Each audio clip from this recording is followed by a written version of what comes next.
It's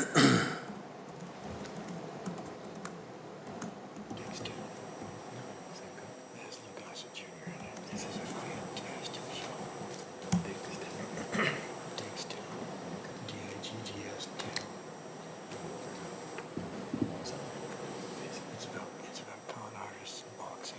It is fantastic.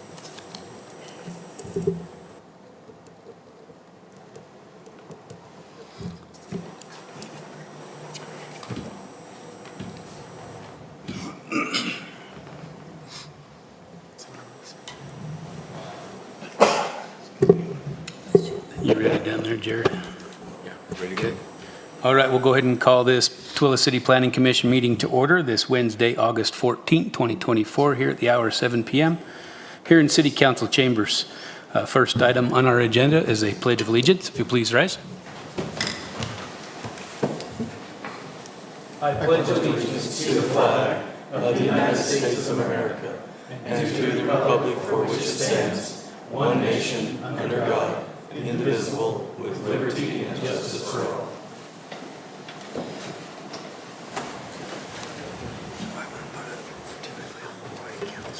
All right, number 2 on our agenda is our roll call. Commissioner Hammer. Here. Commissioner Sloan. Here. Commissioner Dunn.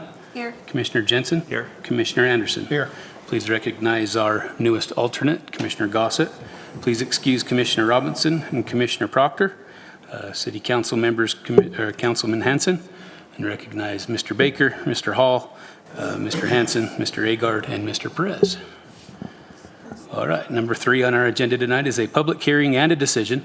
This is application number 2024-032. It's a request by Cynthia Williams, Cynthia's Daycare, for a conditional use approval to allow an in-home child care business for between 8 and 16 children on the property located at 301 East, 500 North in the R17 Residential Single Family Zoning District.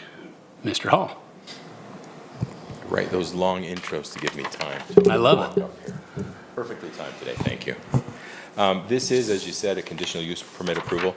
Just for the record and as a reminder to everyone, in-home daycares are an allowable use in all the residential zones. When they have more than 7 children, they require the conditional use. We only go up to 16, and that's the maximum. So that's the reason for the between 8 and 16 tag on there.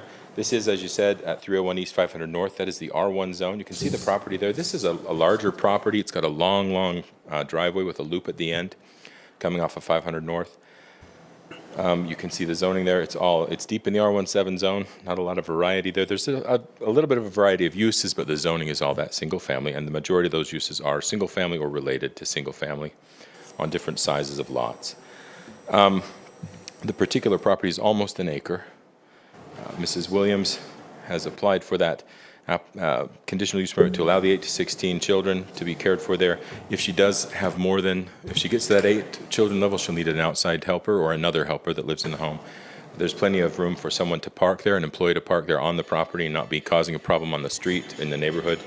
Plenty of room for parents to come on the property and turn around, make the drop-off and pick-up maneuvers happen. We have recommended kind of some standard conditions for this kind of use for in-home daycares. One of those being that the hours of operation be between 6:30 and 6:30 a.m., 6:30 p.m. for pickup and drop-off, or the reverse of that. You want to drop a kid off at 6:30 at night. Drop-off and pickup 6:30 to 6:30. Could be any time between there. We ask that they try to stagger those times with their parents, with their clients, and that way we keep the impact with traffic to a minimum. It does have to meet all the standards for state health department requirements. Child cares are rigorously reviewed all the time. Fire department and business licensing will perform inspections on the property as well. It'll have to meet all those codes, and those are in our conditions as well. We are recommending approval with those conditions, and if you have any questions for me, I'm happy to try to answer them. Let's bring this back to the commission for questions for staff.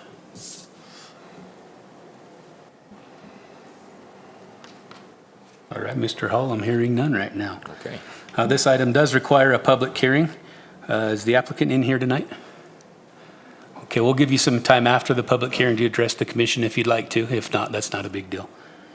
All right, we'll go ahead and open the public hearing for this particular item right now. If you would please approach the podium, state your name for the record,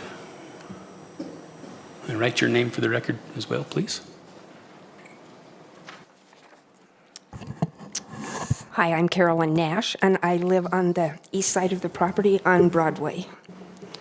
So probably where you had the R1 was where I live. I have almost an acre and a half. My concern is there's not a very good fence between me and the property at 301. If those children should get out, I don't know why, but the deer seem to like my house. And I have like 15 that live there. That's a concern because the people that used to live in that house, the deer did kill their dog. So that is a concern to me. And then since the fence isn't very good, if those children would happen to wander over into my yard and get hurt, would I be responsible? That's not a question we can answer. Okay. I do have a swimming pool. It has a fence. It's up to code. Everything's fine. That's my only concern is that fence between them and us and the deer that live there. Okay, Okay? thank you. Thank you.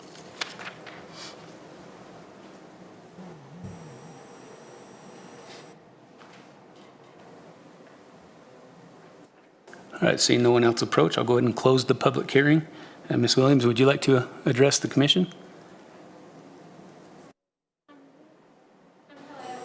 Okay, thank you. Appreciate that. All right, let's bring this back to the commission for further action. Any other discussion or questions?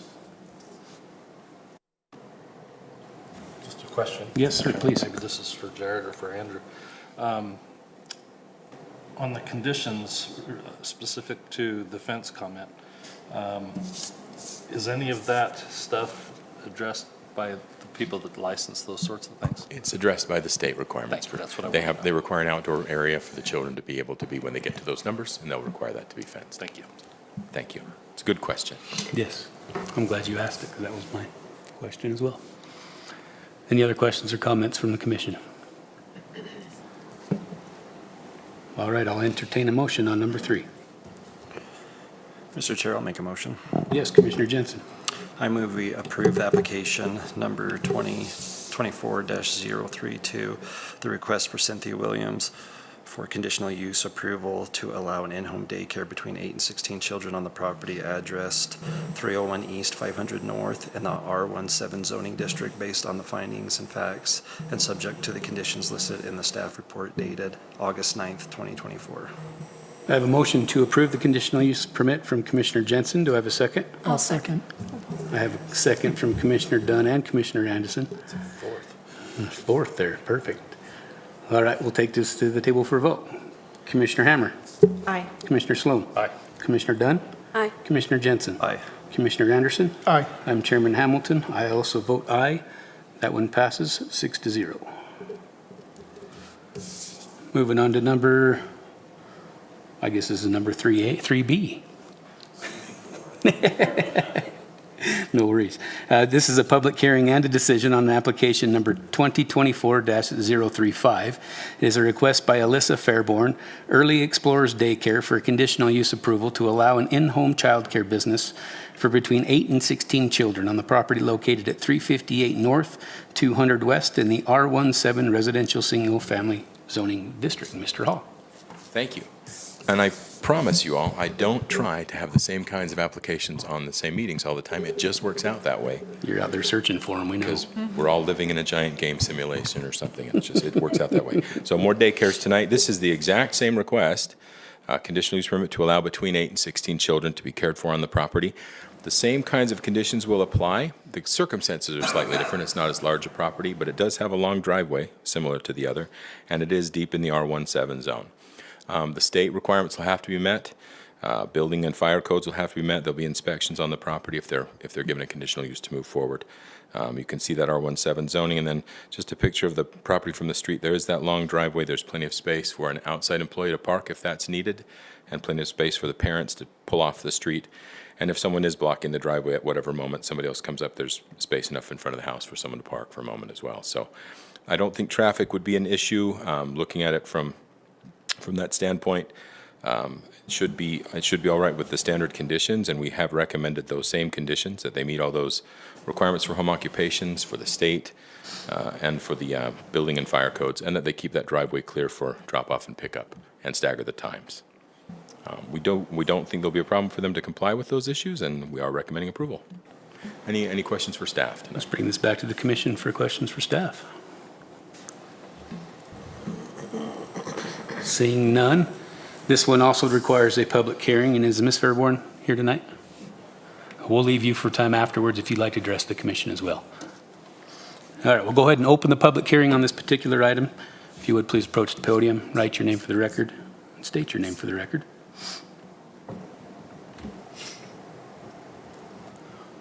Seeing no one approach, I'll go ahead and close the public hearing, and if the applicant would like to address us. Okay, perfect, thank you. I just give you the opportunity. All right, let's bring this back to the commission for any other further discussion. I will entertain a motion.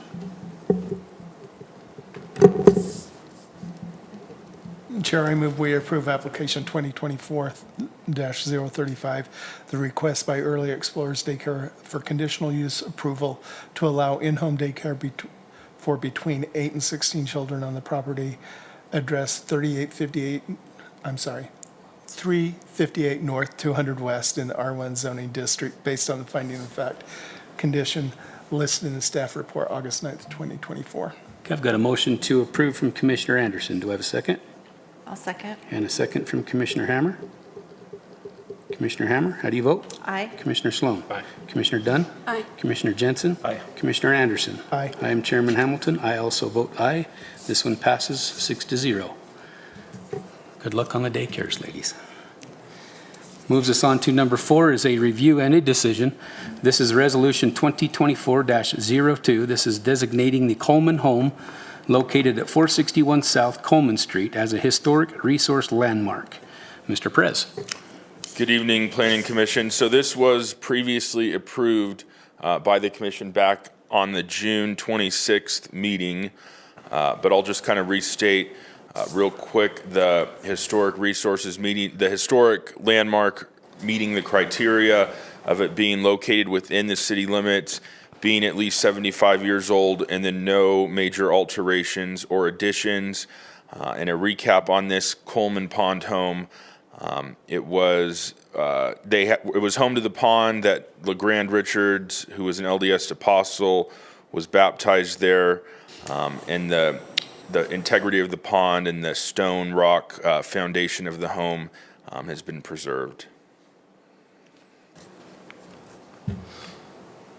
Okay, and if we've approved this already, is it coming back to us again for A formal resolution? formal resolution? That's all. This is a formality because we didn't have a resolution for you last time. Okay. I was a little concerned, but now that I know. All right.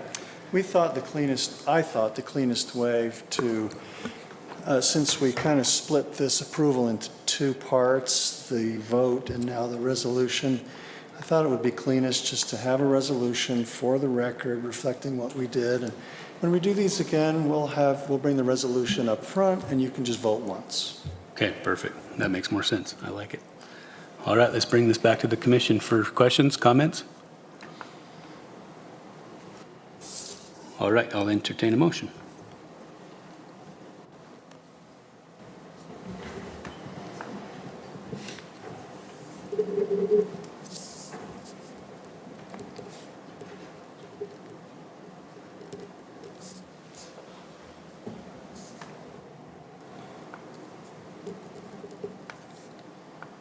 They're all trying to find it. Yeah, Me we're too. trying to do That's it what- right. I don't think anybody's. I'm trying to get there.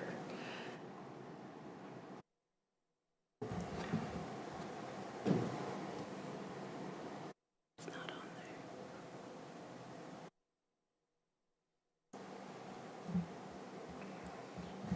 Let's just do it this way.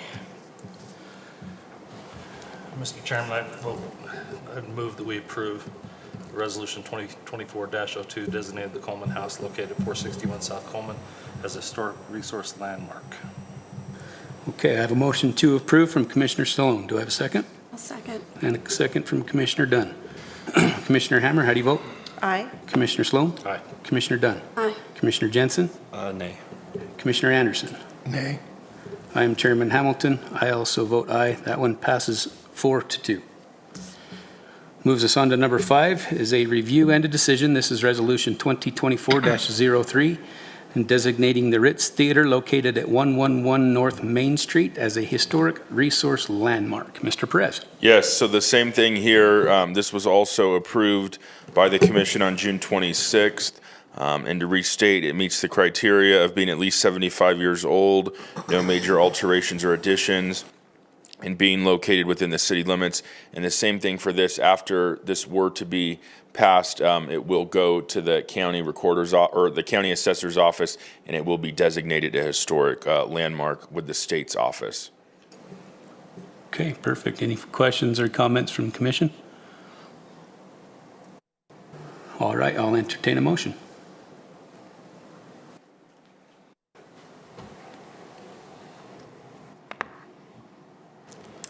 Chairman, I move we approve Resolution 2024-03, designating the Ritz Theater located at 111 North Main Street as a historic resource landmark. I have a motion to approve from Commissioner Hammer. Do I have a second? I'll second. And a second from Commissioner Sloan and Commissioner Anderson. Commissioner Hammer, how do you vote? Aye. Commissioner Sloan? Aye. Commissioner Dunn? Aye. Commissioner Jensen? Aye. Commissioner Anderson? Aye. I am Chairman Hamilton. I also vote aye. That one passes 6-0. Number 6 on our agenda tonight is our city council reports. Mr. Hanson. So Councilwoman Manzione is off preparing for the big wedding tomorrow of her son, so that's why she's not here tonight. No excuses. Taking care of this, no excuses. She called me a couple days ago and I says, "You're not coming, right?" And she says, "Well, I was going to, but No. too much dedication there." Anyway, at our last meeting, I think the only thing that's related to what you've been working on is our discussions on the Canyon Spring annexation. You guys had a split vote when you talked about it, and we've been working on as a council deciding some of the parameters. I think most of the discussion was talked about. I was not there, but I did watch it, and about lot sizes and so they made a decision on what kind of homes would be on different lot sizes in the subdivision. There is an addition to finish the trail, even though it's on county property. They're trying to work out them details. So the trail will go along there and down through to England Acres. So that's working on that. And we designated money per lot to get, so we can have some crossing lights and some money towards other things. So I think I don't know if you have any questions about that. We did talk as a council about the resolutions you approved tonight, but I can't remember exactly when, but I know we did talk about them. You guys, for them historical landmarks, but we did have a discussion. I think overall we was in favor of them too, so anyway. Any questions about anything? Any questions from the commission for the council? Just one quick one. I know that maybe I misheard what you said, but and maybe I heard Roger wrong. The trail, the county, it's not a county-owned trail, it's UDOT-owned trail or property, wasn't appropriate for what you got, the agreement you guys were talking about. And so that's Did that changed, and change? Roger could Okay. probably address that better, because it got added to the agreement just last week about adding that with the county to try and get that all worked out. It sounds like it's not a big deal. Cool. From what I can understand, so. Right, so the annexation agreement that I prepared removed the trail requirement because the county was dealing directly with UDOT to acquire that right-of-way and incorporate it into its trail system. So we didn't see how or why or we should put it in or how we could enforce it. And previous to last week's council meeting, I was informed that the county now owns it, that UDOT has given the deed to the county. So that's positive. And the reason it's back in the agreement is because Mr. Schmidt stood there a week ago and offered to pave it. So we said, thank you very much, we'll put it in the agreement. And But his agreement will be with the county to pave it, not with us. And we have it in our agreement, but it works like he said, yeah. It seemed like you guys were all pretty much in agreement of that it should, number one, that you're tired of talking about it, but Yeah. that it should it should be. But everybody had agreed. That it will be there, Should and Mr. Smith, on several occasions, has said, I will do it, so. Okay. That's always, I don't Thank think you there's a for clearing problem with that being there, so. Anyway, any other questions? Awesome. It's good that developers are willing to do that, those kind of things for us, because Yeah, we need it. agreed, yeah, they can chip a little in, so. All right, Any more questions for council? all right, thank you. Thank you, appreciate it. All right, moves us on to number 7 here is review and approval of the Planning Commission minutes for the meeting held on July 20th, 2024. Are there any additions or corrections to those minutes? I'll entertain a motion. I move to approve the minutes from July 10th, 2024. Got a motion to approve from Commissioner Hammer. Do I have a second? I'll second. And a second from Commissioner Dunn, right when my pen died. I'll grab this. Commissioner Hammer, how do you vote? Aye. Commissioner Sloan? Aye. Commissioner Dunn? Aye. Commissioner Jensen? Aye. Commissioner Anderson? Aye. I'm Chairman Hamilton. I also vote aye. Those are approved. Moves us on to number 8 on our agenda, and I will entertain a motion. Move to adjourn. We are adjourned. Thank you, Commissioner Hammer.